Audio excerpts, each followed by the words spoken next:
Sem mais delongas, vamos agora ouvir o nosso querido doutor Vitor Sveibel, que vai nos falar sobre o programa Lixão Zero, os consórcios públicos e o programa Entulho Limpo da Baixada. Muito importante esse tema. Obrigado, bom dia a todas e a todos. Agradeço o convite da OAB seccional, doutor Hélio, a colega Érica Souza, que fez esse contato.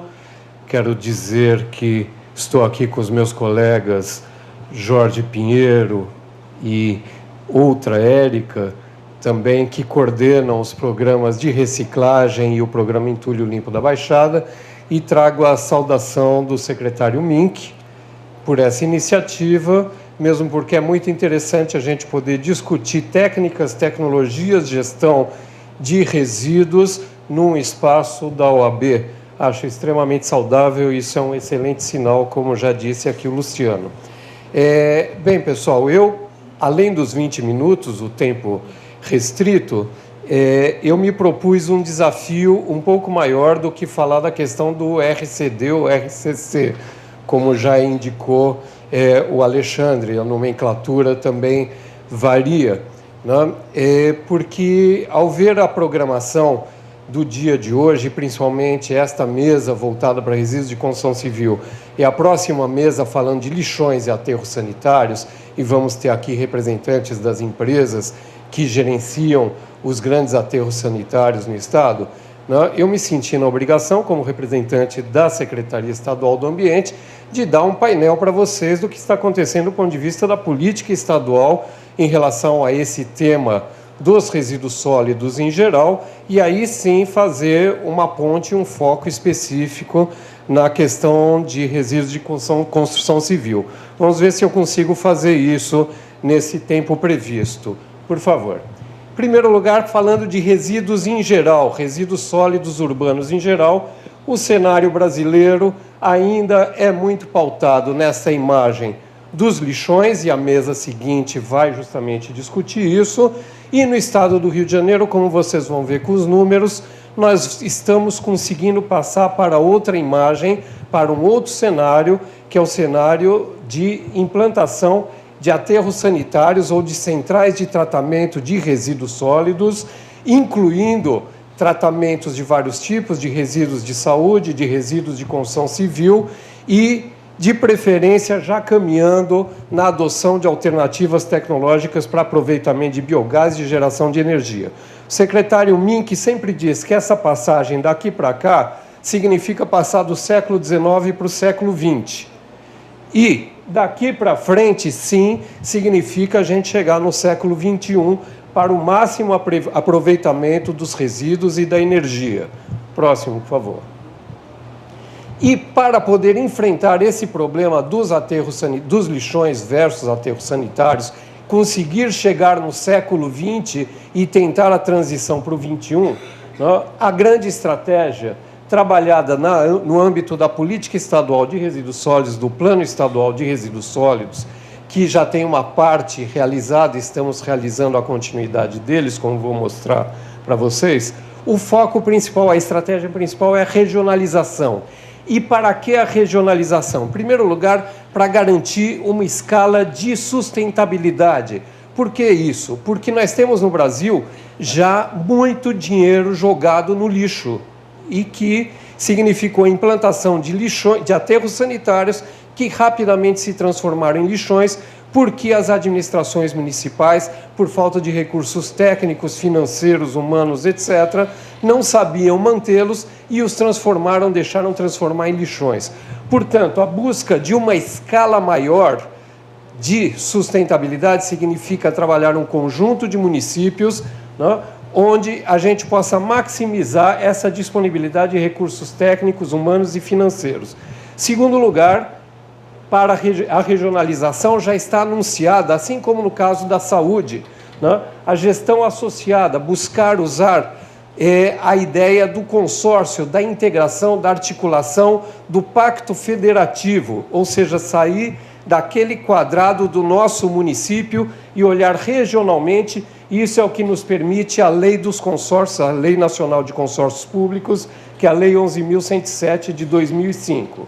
E, além de tudo, buscar, nessa escala regional, soluções não só para a disposição final de resíduos, mas para o manejo, para uma gestão integrada de resíduos sólidos, que vão também na linha do planejamento, da gestão, da racionalização, da redução e da reciclagem.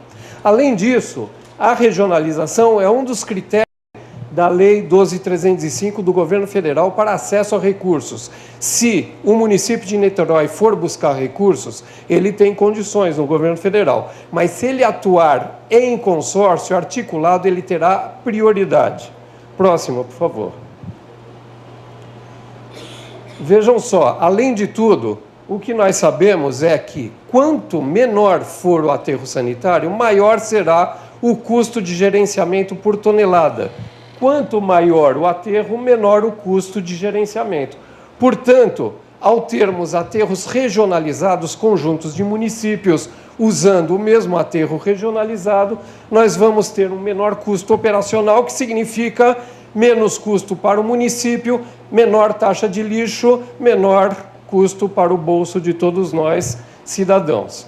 Podemos trabalhar do ponto de vista do compartilhamento do conhecimento técnico e tecnológico. E na escala do Estado do Rio de Janeiro, que temos uma lei do ICMS verde, né, é o município que para de jogar resíduo em lixão, ele passa a ter uma cota maior do ICMS. Se ele remedia o seu lixão, essa cota aumenta ainda mais. E se ele for sede de aterro sanitário regional, ele terá uma cota ainda maior. Então, além de tudo, além das outras vantagens que mostrei para o município, trabalhar regionalmente, sair do seu quadrado, nós temos algumas cenourinhas importantes. E se a gente pensar nos menores municípios do estado do Rio de Janeiro, isso faz uma diferença significativa, tão significativa que, neste momento, várias secretarias de meio ambiente de pequenos municípios que eram o patinho feio, porque só significavam restrição, geração de despesa, etc., estão se tornando elemento-chave para as administrações, porque significam aumento da entrada de recursos no município. Próximo, por favor.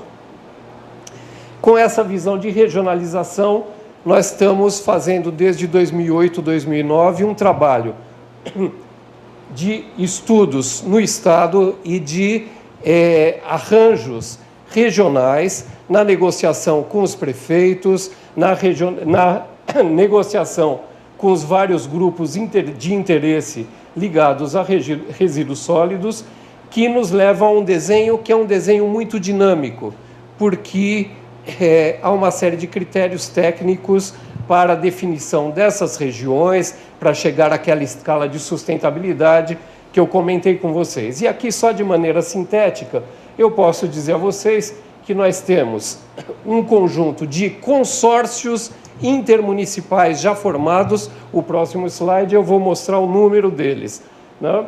Aqui temos já 5 consórcios formalizados, 3 consórcios em formação. Informação significa que já estão formados, mas ainda não receberam o CNPJ na Receita Federal. Então, no total, já temos 8 consórcios formados, praticamente, 5 acordos regionais que ainda não têm a formalização jurídica, arranjos ainda em definição e soluções individuais. Você pode retornar ao slide anterior?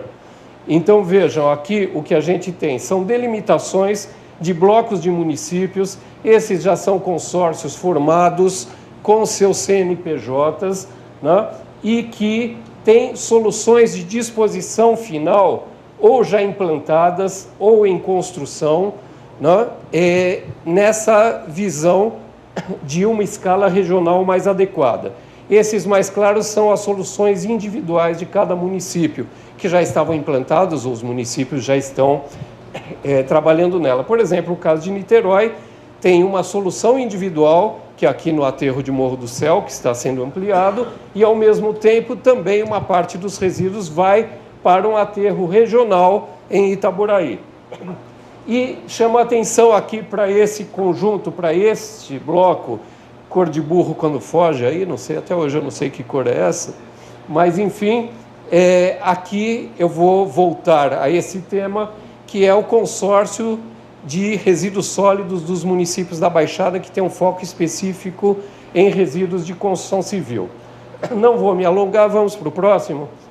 Com este desenho e com todo esse trabalho de regionalização, nós, de 92 municípios do estado, que poderíamos pensar, vamos ter 92 aterros, dos quais a maior parte tenderá a virar lixão, nós estamos com um cenário onde nós já temos 19 aterros sanitários em operação, regionalizados, com mais 11 ou talvez 10, talvez a gente consiga até reduzir um aterro de um consórcio, levando para um aterro já construído proximamente, numa região próxima. Então, 29 ou 30 aterros sanitários e alguns aterros que já estão com a sua capacidade no limite, que serão desativados, e ainda vários lixões, muitos lixões, a encerrar e remediar. Ou seja, na medida que implantamos os aterros sanitários, sejam eles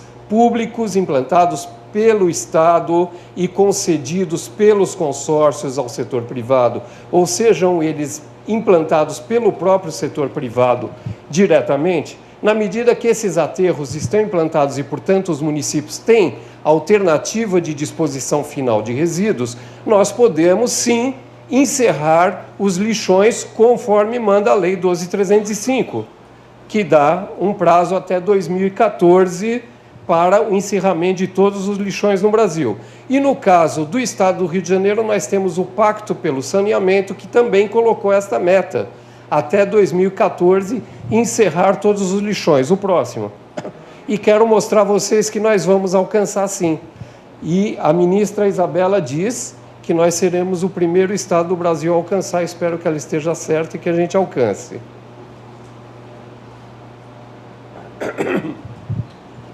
Vejam só, até 2010, nós tínhamos 28 municípios encaminhando os resíduos a aterros sanitários, 12% do total de resíduos do Estado apenas com a destinação correta. 2011, com essa visão já de regionalização e implantação de novos aterros, 44 municípios, quase 40% dos resíduos indo para aterro sanitário. Em 2012, já 66 municípios e passamos para quase 94%. Evidentemente que aqui, qual é o significado que temos aqui? Provavelmente a Adriana vai comentar isso. É a implantação do aterro de Seropédica, atendendo ao Rio de Janeiro, né, que gera mais da metade dos resíduos de todo o estado. Então, na hora que o Rio de Janeiro saiu do cenário de jogar resíduo no lixão de Gramacho, naquele horror, nós tivemos uma mudança radical aqui. E nos falta, sim, ainda 7%, 8% para atingir os 100%, o que não é simples, porque são municípios menores, mais pobres, mais distantes, etc. Situações complexas, como o próprio município de Duque de Caxias, que não se adequou rapidamente a essa mudança, etc. Por favor, o próximo.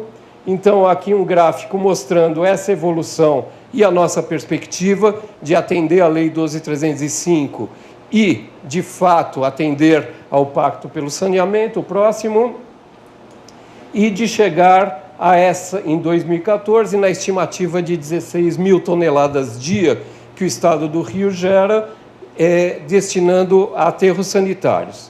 Feito esse painel muito rápido dessa estratégia em relação à regionalização, eu devo dizer que a política do Estado não é simplesmente disposição final de resíduos, né?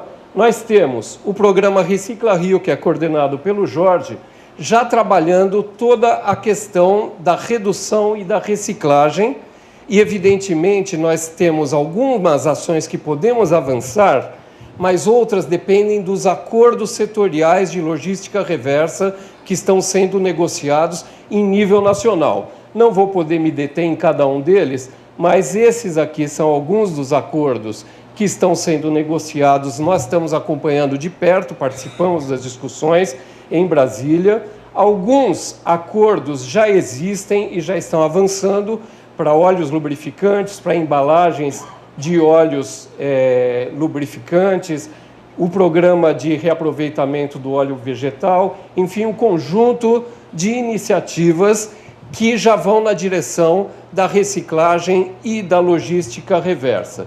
A ideia é que nós possamos agora, até julho de 2013,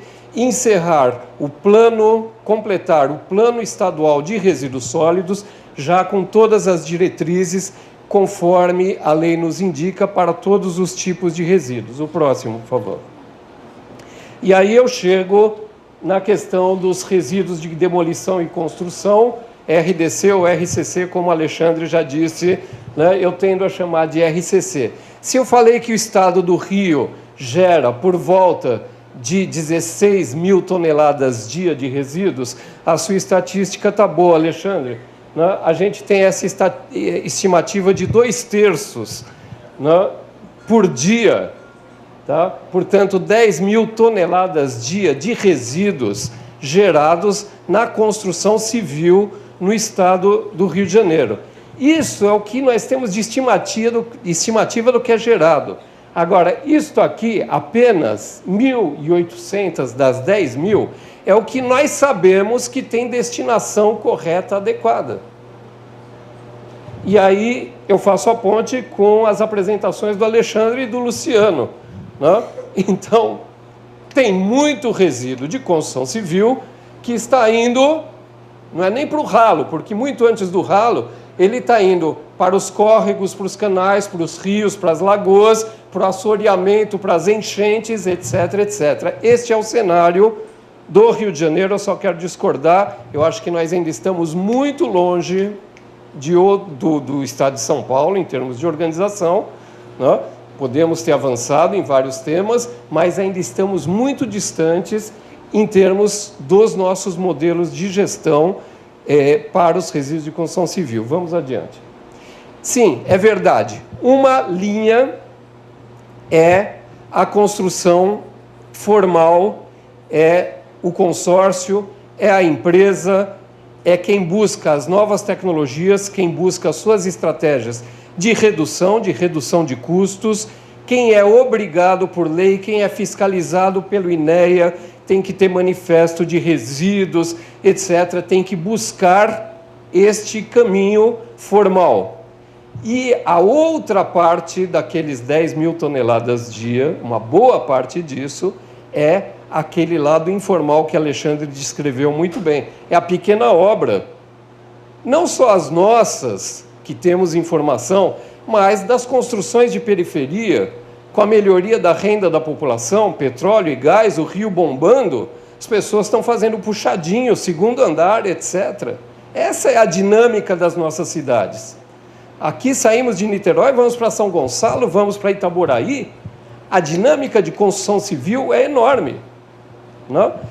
Bom, então, além dos consórcios das grandes obras, eu não posso deixar de falar, lógico, Maracanã é uma obra significativa, referencial da Copa do Mundo, vou chegar lá, da Copa do Mundo, e, portanto, o Maracanã está seguindo todas as regras possíveis. Vamos passar rapidamente, por favor.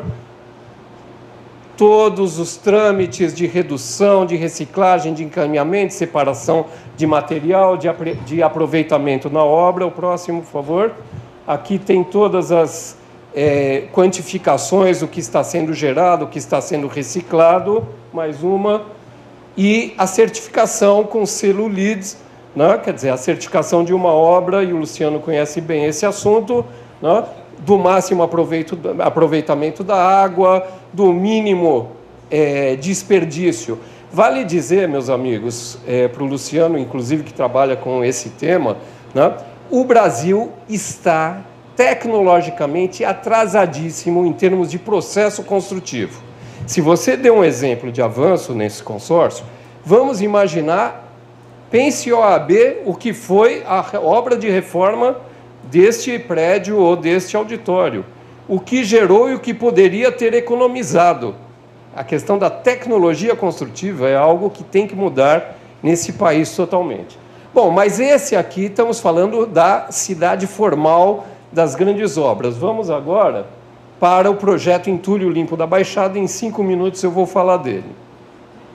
Estamos falando de 6 municípios da Baixada Fluminense, com 3 milhões de pessoas. Estamos do outro lado da Bahia, mas o lado de cada Bahia é bastante semelhante.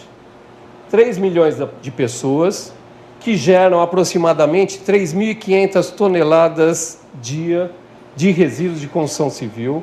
Aqui está repetido, nós destinamos recursos do Fundo Estadual do Ambiente e promovemos um trabalho de organização com esses 6 municípios de um plano e a formação de um consórcio de gestão de resíduos sólidos com foco específico em resíduos de construção civil. Vocês vão ver pelo mapa em seguida que é a implantação de uma quantidade de ecopontos, né, 107 ecopontos previstos, com 6 áreas de triagem e transbordo, além dos planos de coleta seletiva. O próximo, por favor. O cenário, não sei se dá para ver pela foto, mas é esse dos resíduos indo para córregos. Aí vai o Estado, o INEA, fazer a dragagem desses córregos, e o trabalho significa o quê? Enxugar gelo. Assim que você faz a dragagem, vai aqui a São Gonçalo, vai ser iniciado agora um trabalho também de dragagem das bacias aqui. Assim que é feito o trabalho, ele já está sendo destruído, porque em seguida os pequenos geradores pagam para o burro sem rabo, para a carroça, para levar para uma destinação correta. Essa carroça joga no terreno baldio, na beira do córrego, na rua, etc. A próxima, por favor. Por favor, o próximo. Isso. Então, o Plano Regional de Resíduos de Construção Civil trabalhou 6 municípios com as prefeituras, identificando aqueles locais viciados e aqueles locais onde a população já tende a jogar lixo, identificando as áreas disponíveis para criar o que nós chamamos de ecopontos. Então, são os pontos onde você está produzindo, gerando material da sua obra, onde você vai levar ou vai mandar levar aquele seu pouco resíduo, né? E é interessante, aqui eu estava vendo o plano de resíduos sólidos de Niterói, que Marcelo provavelmente vai falar dele depois. Niterói já tem também uma proposta de 5 ecopontos, se não me engano, né, e áreas de triagem e transbordo. Então, o plano definiu as 107 áreas. Vamos para o próximo, por favor. Nessas 107 áreas, então, serão construídos esses ecopontos, onde se recebe os resíduos e se faz a triagem, como vocês aqui já mostraram, só que em escala muito menor, né? Se faz a triagem de cada um deles para o encaminhamento para a logística reversa e para a reciclagem. E os resíduos específicos de construção civil, digamos, aqueles resíduos ligados a concreto, etc., eles vão ser encaminhados para as áreas de triagem e transbordo. O próximo, por favor. Para vocês terem uma ideia, e foi interessante você colocar que para as empresas interessa fazer todas as estratégias ambientais, porque significa menos despesa, não é só pela multa, não é só pela consciência ambiental, mas também pela questão de custos. A estimativa que nós temos para esse trabalho com os 6 municípios é que eles gastam atualmente, isso não fica tão claramente contabilizado, algo como R$20 per capita ano só com a coleta de resíduos de construção civil. E ao fazer um trabalho estruturado, isso vai ser útil aqui para Niterói, ao fazer um trabalho estruturado com ecopontos, áreas de triagem, transbordo, encaminhamento para reciclagem, esse custo cai para próximo de R$4 por tonelada, de R$4 ano por habitante. Próximo. Tá? Bem, de maneira muito rápida, o que eu queria transmitir a vocês? Existe uma política de Estado, existe um plano estadual em elaboração, temos toda a proposta de regionalização que está sendo construída, os consórcios estão sendo montados e avançando.